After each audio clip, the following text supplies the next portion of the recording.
Hi, everyone, and welcome to the Networker podcast by Covve. I'm your host, Yannis Gavrilidis, CEO at Covve, and together we will explore how important relationships are to our careers and our lives in general. Our guest today is Larry Quinlan. Larry is the former global CIO at Deloitte.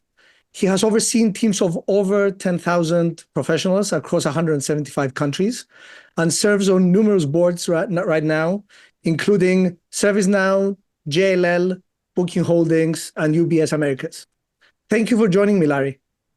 It's my pleasure. So, Larry, you often reflect on your journey from a small island, St. Kitts, to becoming the global CIO of Deloitte. Can you share how your early life experiences shaped your career? I think about it a lot. One of the speeches I give is, how does a skinny black kid from an island of 35,000 people become the global CIO of one of the world's largest professional services firm?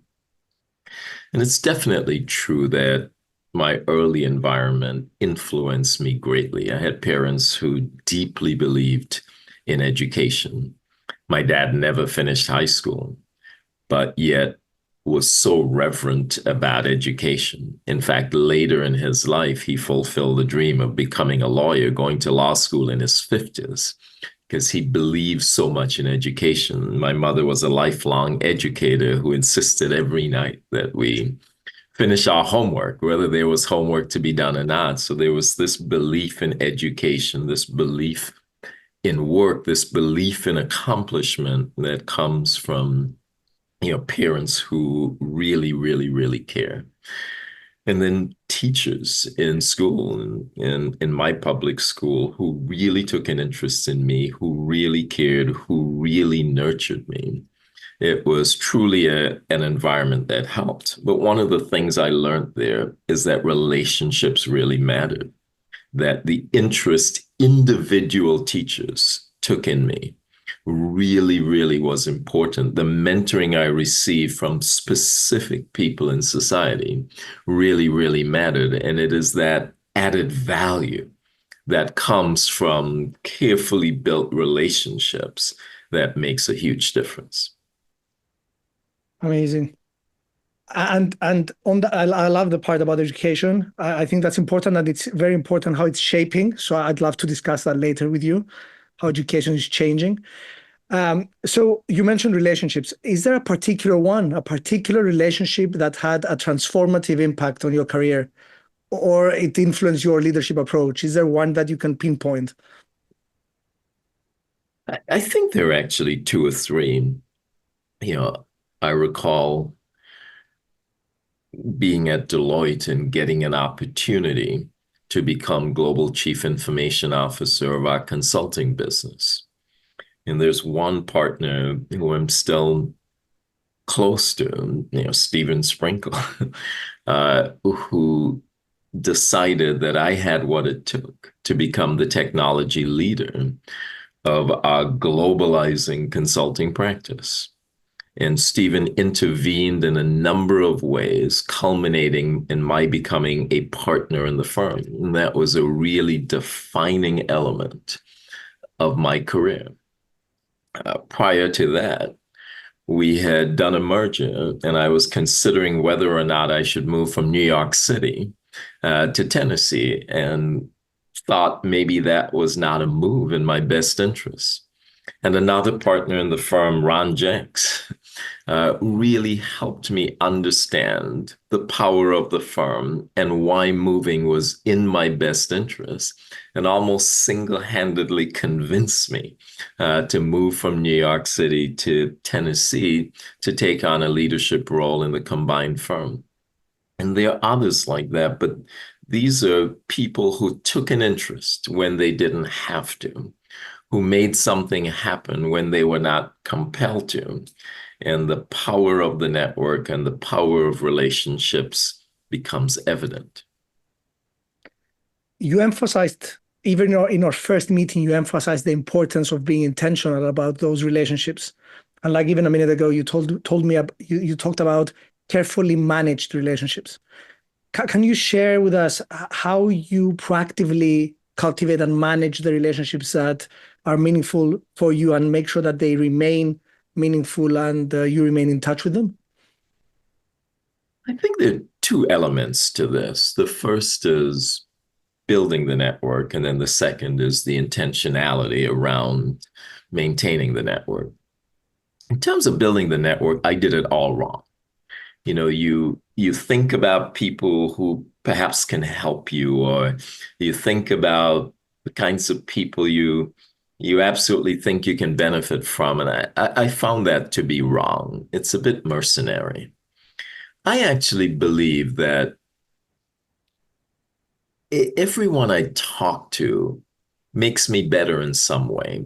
They change my perspective, they add value in my life.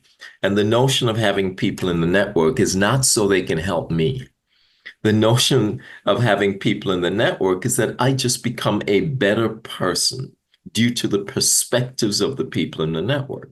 And try not to just pick people who you think are going to help you, because sometimes the people you think are going to help you won't, and people you didn't think were going to help you do.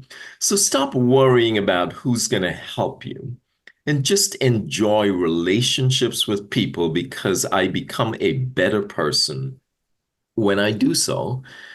And also getting joy out of having people in my network who I can help, as opposed to as opposed to always thinking about how they can help me. So I had to learn to put away the benefit part of the equation and think about the perspective I gained from being with people, any assistance I could provide to people, and building a network that way.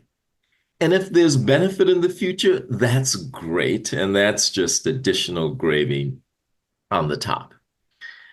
In terms of being intentional about it, I also had challenges with that, because we're all busy people and I would just forget.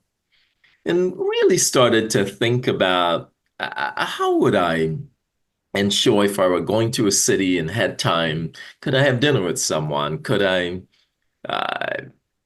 could I have breakfast with them?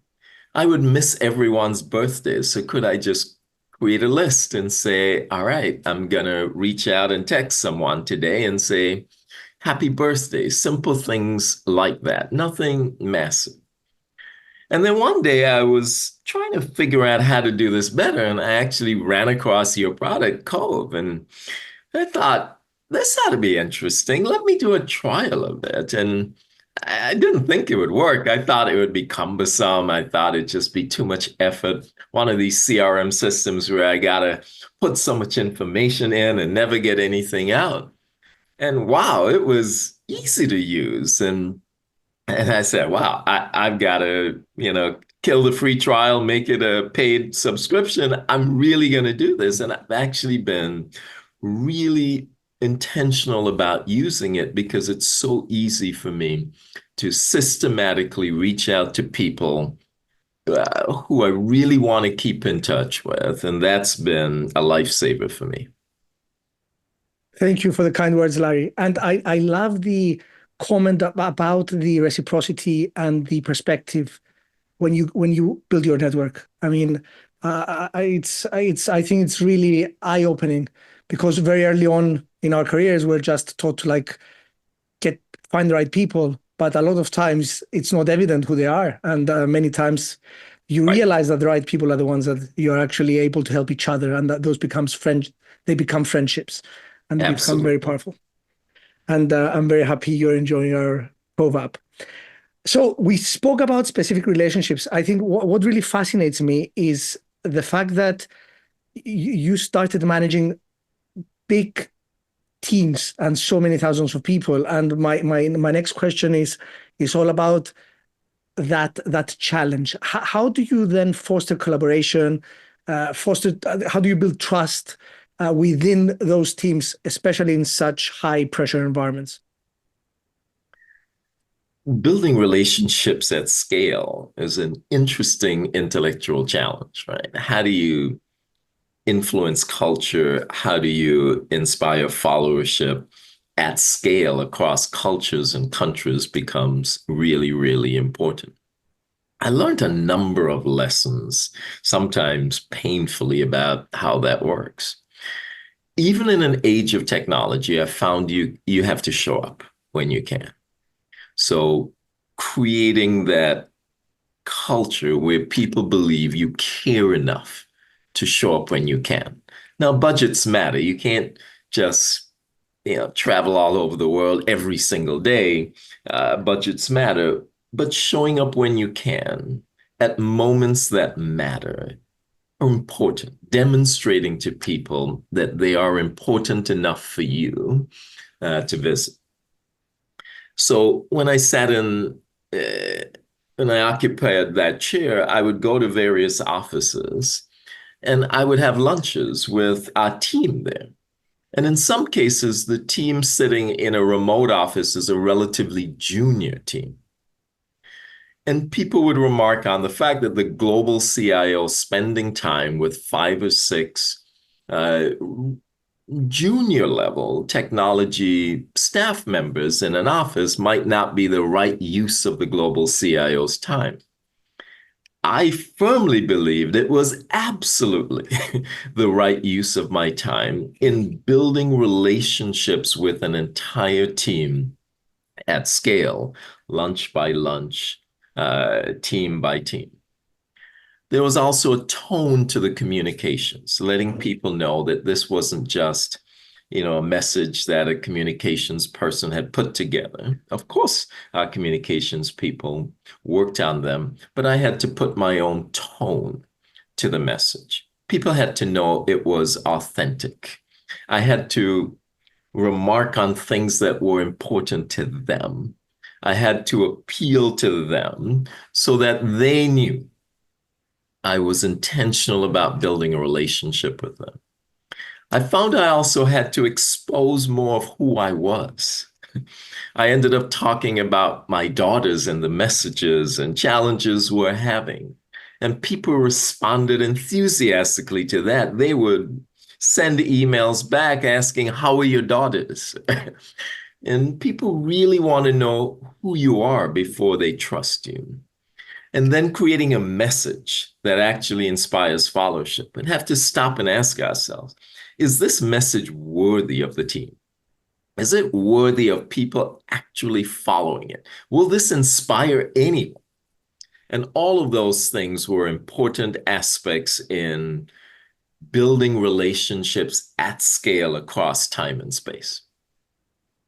And do you feel that those behaviors, would they trickle down? Would you see the leaders of those like national teams then actually do the same with their teams? Do you think that you could lead by example there? Like being vulnerable. I mean, I'm just using some of your examples, being vulnerable, opening up to the team, showing that actually I care about your challenges and your priorities. I'm not just here to pass a message.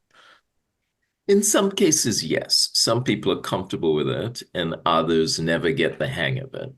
It's important over time to end up with a team of leaders who can really help influence that culture. One of the things about teams that win, it's not really a matter of whether they had the same strategy as the team before. The question is everybody on the same team executing the same strategy? That becomes really, really important. So for a strategy to succeed, it's important that the majority of people on the team buy into it. So over time, it becomes necessary to change some people or change the roles of individuals to ensure that you have a team that's executing together. Great, thanks for that. So it's 2024, so I cannot not mention AI.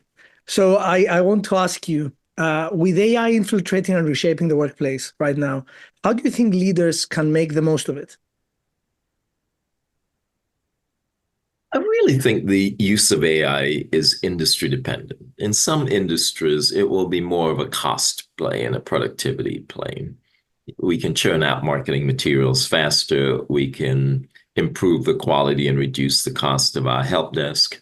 But in other industries, it will be life-changing. It will be able to create new business models based on AI, just as we were able to create new business models based on the cloud.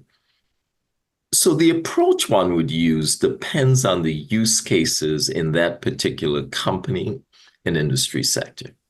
And I believe leaders would be well served to do two things. Spend a lot of time focusing on what are my use cases that make sense for my company? And second, how can I prepare my organization, my talent for the wave that's coming? How do I get them curious about it? What tools can I provide that they become really conversant with the technology and not afraid of it? Those are two things that I believe are hugely important. And what about individuals? I mean, what would be your advice to individual team members? How can individuals within teams become better equipped to utilize successfully the technology for the use case within their companies? It's an ongoing challenge, but it's also generational, right? The next generation is always more inclined to adopt technology faster than the previous generation. So in some ways, this problem solves itself because my daughters are busy using Gen AI every day as if it was here for the last 100 years. All right. But people of our age, my age for sure, it requires much more intentionality. But training, online training, hands-on, playing with the tools, not being afraid of them, experimentation, understanding what they could do, getting ideas about them will be hugely important as opposed to simply running away from them with fear in our minds that it's all going to replace our jobs. I don't I don't know who to attribute this saying to, but there's a saying out there now that it isn't AI that's going to take our job, it's someone using AI that's going to take our job. And I think that's very, very true in many cases. And you mentioned education in the beginning, and this is to me, I mean, even the example of how your daughters would use AI is interesting because do you think education has changed to cater for more curiosity and for more self? Because you mentioned you can find an online training course, for example. The whole education system has changed since our times to what we're facing today. Do you think education has evolved, or have the younger generations found new ways to educate themselves? I think it's evolved, but the different kinds of education. So we've clearly seen an evolution, if not a revolution, in the availability of high quality, low cost, in many cases, free online training on any variety of topics. This is stuff that used to be very expensive to acquire. You'd have to get on a plane, go somewhere, take time off, spend a lot of money. And now this high quality stuff is available at nominal costs, in some cases, no costs at all. Uh, it's just incredible how quickly that has evolved. Then the formal training in schools, universities, etc., that's in its infancy because professors, teachers are wrestling with the notion of should we ban Gen AI? Should we allow Gen AI? Will Gen AI make students stupid? Will it make them smart? And everybody has an opinion on this. I'm not an education expert by any means, but we've been through this. There were teachers who believed that the introduction of calculators into math classes would result in students who knew absolutely nothing about math. And that is clearly not true. There were teachers who believed that students who could no longer do long division by hand were not adequately prepared. I think the last 2 or 3 decades has shown that's absolutely not true. So I think we'll settle into our version of truth as it relates to Gen AI with a better understanding of how to harness it in education as opposed to trying to ban it in education. Thank you for that. And I suppose that Gen AI could be the educator in many of these cases, right? Gen AI could be helping us getting educated about its use and how to use it. I think so, over time. Don't know that it's there yet, but this thing is improving, it seems, day by day. And what it's capable of 3 years from now, I think we don't even know. Okay, so here's a spin on that question. So as human and machine interactions evolve, and we interact with Gen AI more and more, as you said, it's evolving so fast. It's going to become even more seamless to interact with the machines. How do you foresee it affecting human-to-human relationships? I I don't know that it will dramatically, but I reserve the right to be wrong. So if you think about human relationships, let's think about two young people dating, and one has to go off to college somewhere, and there is no FaceTime, there's no WhatsApp video in those days. So the only way they could communicate is by letter.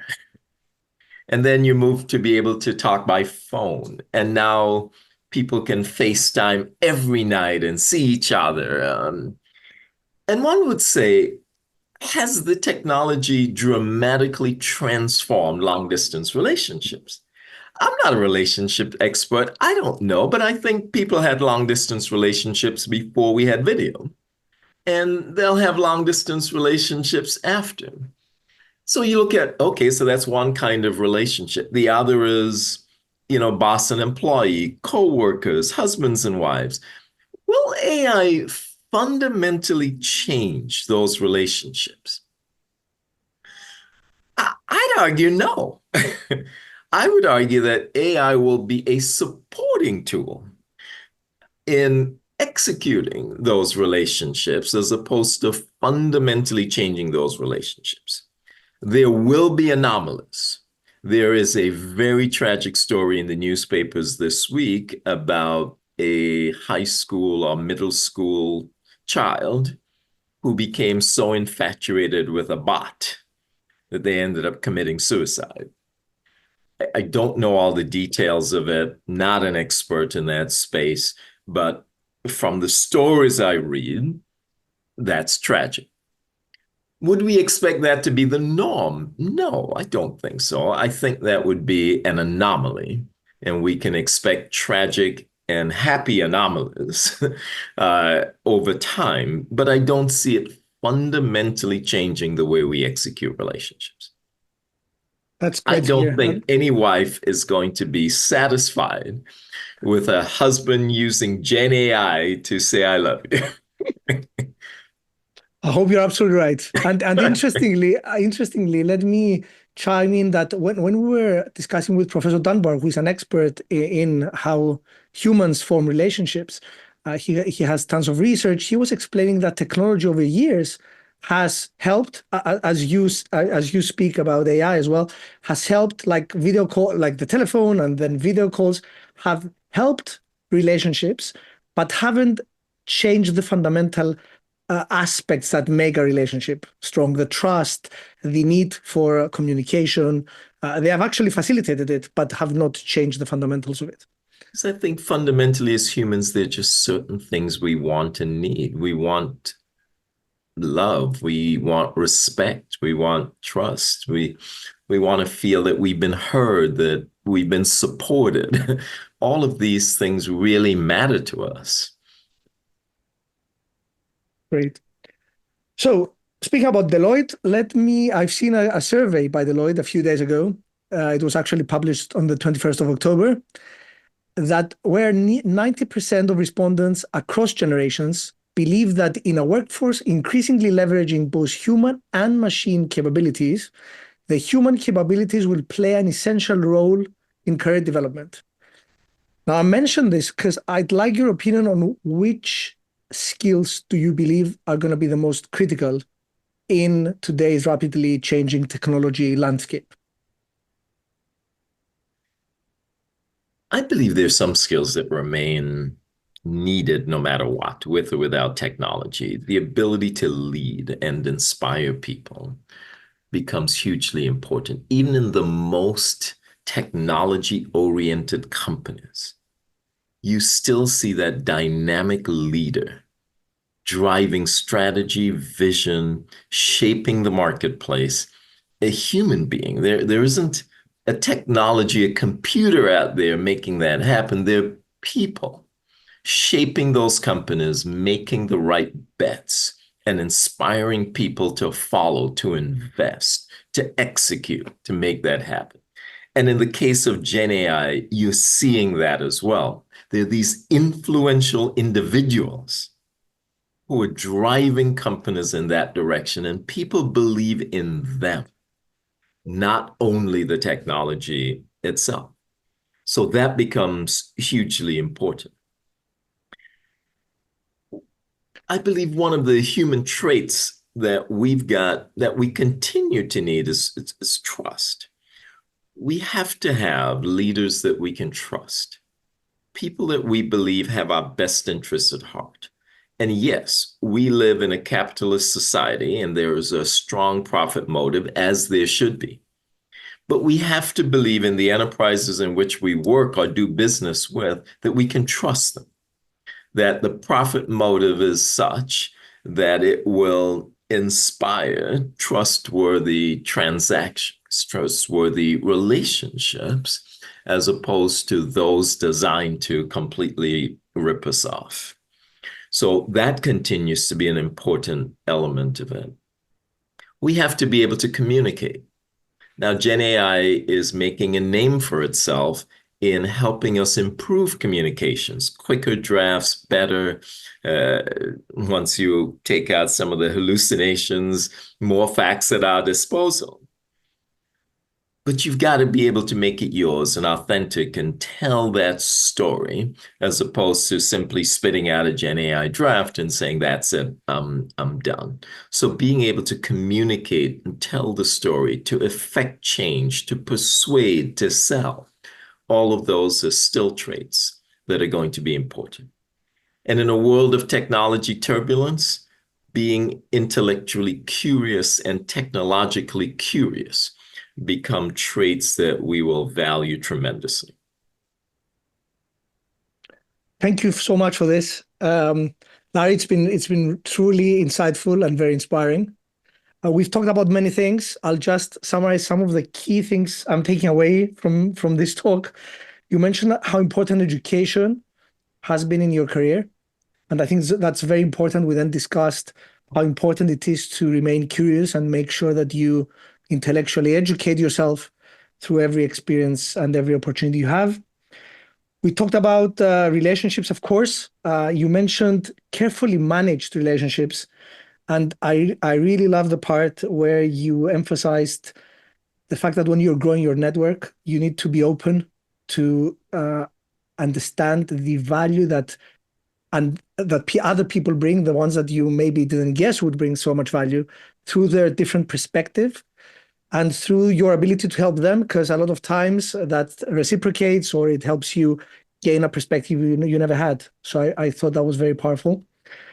You mentioned using a system to be intentional, so being very proactive and being intentional about relationships. And of course, a lot of times that requires a habit, a system to make use of. You mentioned leading by example as a way to scale that. So we have these relationships. How do we scale them across a whole organization and building trust and collaboration in teams? So you mentioned leading by example, understanding the challenges and priorities of your team members and making the effort to show up. I'm taking that as a very powerful advice. Then we jumped to AI, talking about how leaders can understand, they need to understand the use case for that specific industry and their company in particular, and encourage their colleagues to actually test the technology and be curious about it, so they're better prepared to better leverage it for the company. We spoke about, which I loved, about AI actually affecting relationships positively and not really changing what makes us build relationships as humans. And finally, we closed off with the skills, leadership being the most important one here, being able to inspire, being able to build trust. And I love the way you phrased it, like that we know that these leaders have our best interest at hand.